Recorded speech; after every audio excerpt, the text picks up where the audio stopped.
आणि आता आपण उघड टॉप 9 मोठ्या बातम्या। संतोष देशमुख हत्येच्या निषेधार्थ आज परभणीत भव्य मूकमोर्चा। मोर्चामध्ये संतोष देशमुख यांचे कुटुंबियांसह मनोज जरांगे पाटील, सुरेश धस, बजरंगप्पा सोनवणे उपस्थित असणार। मंत्री धनंजय मुंडेंच्या राजीनाम्यासाठी मराठवाड्यातील आमदारांची अजित पवारांकडे मागणी। मुंडेंच्या राजीनाम्याबाबत राष्ट्रवादीचे आमदार आग्रही, सूत्रांची माहिती। अजितदारांच्या भूमिकेकडे लक्ष।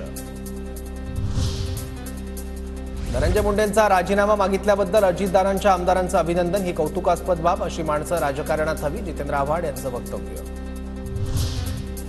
सुरेश धस आणि बजरंग सोनवणेंचे आरोप चुकीचे। स्कॉर्पिओ गाडीचे मालक शिवलिंग मोराळेंची प्रतिक्रिया।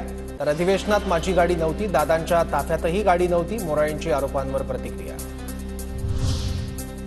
साताऱ्यातील शिरवळ शिंदेवाडीत कृष्णा विश्वविद्यापीठाच्या नूतन कॅम्पसला मुख्यमंत्री फडणवीसांची भेट। विद्यापीठाचे कुलपती आणि आमदार अतुल भोसलेंकडून मुख्यमंत्र्यांचं स्वागत।